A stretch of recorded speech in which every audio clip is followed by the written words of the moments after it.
আওয়ামী লীগকে নিষিদ্ধের প্রশ্নে কোনো আপোষ করবে না বললেন গণ অধিকার পরিষদের সভাপতি নুরুল হক নূর। সামনে মধ্যপন্থা রাজনীতি বিপদের সম্মুখীন হতে পারে বলে আশঙ্কা প্রকাশ করেছেন বিএনপির সিনিয়র যুগ্ম মহাসচিব অ্যাডভোকেট রুহুল কবির রিজভী। বাংলাদেশ জামায়াতে ইসলামীর আমির ডাক্তার শফিকুর রহমান বলেছেন, নির্বাচন হতে হবে, তবে যেন মার্কা নির্বাচন আমরা চাই না। নির্বাচনের মতো নির্বাচন চাই, সুষ্ঠু নির্বাচন চাই। ছাত্র সমাজের উদ্যোগে জাতীয় নাগরিক কমিটির যে একটি দল আসছে সেটি একটি মধ্যপন্থার দল হবে বলে জানিয়েছেন জাতীয় নাগরিক কমিটির আহ্বায়ক নাসিরউদ্দিন পাটোয়ারী। এবং শেখ হাসিনাকে বিচারের মুখোমুখি করা হবে বলে জানিয়েছেন অন্তর্বর্তীকালীন সরকারের প্রধান উপদেষ্টা অধ্যাপক ডক্টর মোহাম্মদ ইউনূস। প্রিয় দর্শক, এতক্ষণে সংবাদ শিরোনাম শুনলেন, এখন শুনুন বিস্তারিত সংবাদ। ছাত্র সমাজের উদ্যোগে জাতীয় নাগরিক কমিটির যে একটি দল আসছে সেটি একটি মধ্যপন্থার দল হবে বলে জানিয়েছেন জাতীয় নাগরিক কমিটির আহ্বায়ক নাসিরউদ্দিন পাটোয়ারী। নতুন দল প্রসঙ্গে তিনি বলেন, দলটি কোনো বাইনারি প্রসেসের মধ্যে থাকবে না, মতাদর্শ ভিত্তিক বিভাজন থাকবে না। আমাদের সামাজিকভাবে ঐক্যের জায়গাটা গড়তে হবে। শুক্রবার স্বৈরাচার প্রতিরোধ দিবস উপলক্ষে আয়োজিত বাংলাদেশ রাষ্ট্রের স্বৈরতান্ত্রিক ভিত্তি জুলাই ছাত্র জনতার অভ্যুত্থানের সম্ভাবনা শীর্ষক আলোচনা সভায় এসব কথা বলেন তিনি। আওয়ামী লীগ নিষিদ্ধের ব্যাপারে নাসিরউদ্দিন পাটোয়ারী বলেন, নির্বাচনের আগেই আওয়ামী লীগের নিবন্ধন বাতিল করতে হবে। নির্বাচনের আগে আওয়ামী লীগের নিবন্ধন বাতিল না হলে দেশের জনগণের সামনে গভীর সংকট অপেক্ষা করছে। ছাত্র জনতার গণ অভ্যুত্থানে ক্ষমতাচ্যুত স্বৈরাচারী শেখ হাসিনা ও তার দোসরদের বিচারের মুখোমুখি করা হবে বলে দৃঢ় প্রত্যয় ব্যক্ত করেছেন অন্তর্বর্তীকালীন সরকারের প্রধান উপদেষ্টা অধ্যাপক ডক্টর মোহাম্মদ ইউনূস। তিনি বলেছেন, যদি তাদের অপরাধের বিচার না করা হয় তাহলে দেশের মানুষ অন্তর্বর্তীকালীন সরকারকে ক্ষমা করবে না।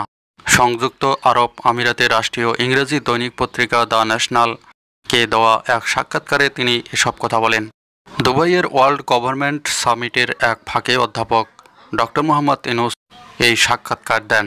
এছাড়াও তিনি আরও বলেছেন, ক্ষমতাচ্যুত প্রধানমন্ত্রী শেখ হাসিনা ও তার উচ্চপদস্থ কর্মকর্তাদের খুঁজে বের করে দেশে ফিরিয়ে আনা হবে এবং আইনের মুখোমুখি করা হবে।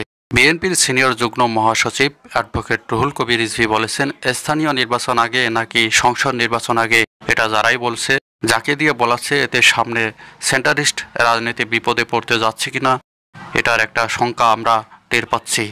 শুক্রবার নয়াপল্টন বিএনপির কেন্দ্রীয় কার্যালয়ে বিএনপির উদ্যোগে শবে বরাত উপলক্ষে দেওয়া মাহফিলে প্রধান অতিথির বক্তব্যে তিনি এসব কথা বলেন।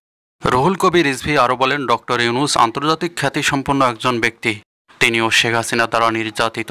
তিনি ন্যায়সঙ্গত কাজ করবেন। তার নেতৃত্বে অন্তর্বর্তীকালীন সরকার একটি সঠিক সিদ্ধান্ত নেবেন এবং গণতান্ত্রিক রাজনৈতিক শক্তি বিকশিত হবে। দেশে অনেক রাজনৈতিক দল আছে, রাজনীতিবিদ আছে, গণতান্ত্রিক পন্থায় তারা ক্ষমতায় আসবে, এই ব্যবস্থাটাই আগে করুক। যারাই ক্ষমতায় আসুক তাদের মাধ্যমেই দেশ চলবে, স্থানীয় নির্বাচন হবে এবং আরও অন্যান্য সংস্কার হবে। বাংলাদেশ জামায়াতে ইসলামীর আমির ডাক্তার শফিকুর রহমান বলেছেন, নির্বাচন হতে হবে, তবে যেন মার্কা নির্বাচন আমরা চাই না। নির্বাচনের মতো নির্বাচন চাই, সুষ্ঠু নির্বাচন চাই। যে নির্বাচনে পেশিশক্তি আর কালো টাকার খেলা চলবে না, এটা সহজে আসবে না। আমরা বুঝতে পারছি, এর জন্য বড় একটা লড়াইয়ের জন্য প্রস্তুত থাকুন। শুক্রবার বিকেলে Satipara Kalikumar institute school and college মাঠে বাংলাদেশ জামায়াতে ইসলামী নরসিংদী জেলা শাখার উদ্যোগে বিশাল জনসভায় প্রধান অতিথির বক্তব্যে তিনি এসব কথা বলেন।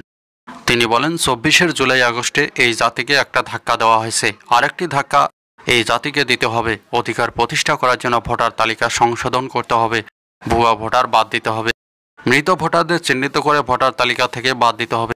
যেসব লোকেরা ভোটার হয়েছে কিন্তু নাম তালিকাভুক্ত হয়নি, সেসব ভোটারদের তালিকাভুক্ত করতে হবে। গণ অধিকার পরিষদের সভাপতি নুরুল হক নূর বলেছেন, আওয়ামী লীগ নিষিদ্ধের প্রশ্নে গণ অধিকার পরিষদ কোনো আপোষ করবে না। এই জাতির দুর্ভাগ্য যে তার সাহসী সন্তানেরা রাজপথে লড়াই করে নতুন ইতিহাস তৈরি করে সুবিধা ভোগ করে গুটি কয়েক মানুষ। এবার আর আমরা তা হতে দেব না। শুক্রবার গণহত্যার বিচার ও গণহত্যাকারীদের রাজনীতি নিষিদ্ধের ফ্যাসিবাদ প্রতিরোধী বিক্ষোভ ও গণমিছিল করে গণ অধিকার পরিষদ ঢাকা মহানগর। বিক্ষোভ মিছিলের পর গণ অধিকার পরিষদের সভাপতি এ কথা বলেন। ভিপি নূর আরও বলেন, ভোট ও নির্বাচন নিয়ে অনেকের যত কথা শোনা যায়, আওয়ামী লীগ নিষিদ্ধে তত আওয়াজ শোনা যায় না। গত 5ই ফেব্রুয়ারি আওয়ামী লীগ নিষিদ্ধে গণ অধিকার পরিষদ ডিসিদের মাধ্যমে প্রধান উপদেষ্টা বরাবর স্মারকলিপি প্রদান করেছে। 12 থেকে 18 ফেব্রুয়ারি পর্যন্ত আওয়ামী লীগ নিষিদ্ধ সহ গণহত্যা ও ফ্যাসিবাদের আমলে 16 বছরের লুটপাটের বিচারের দাবিতে লিফলেট বিতরণ ও গণসংযোগ চলবে। 19 ফেব্রুয়ারি জেলায় জেলায় বিক্ষোভ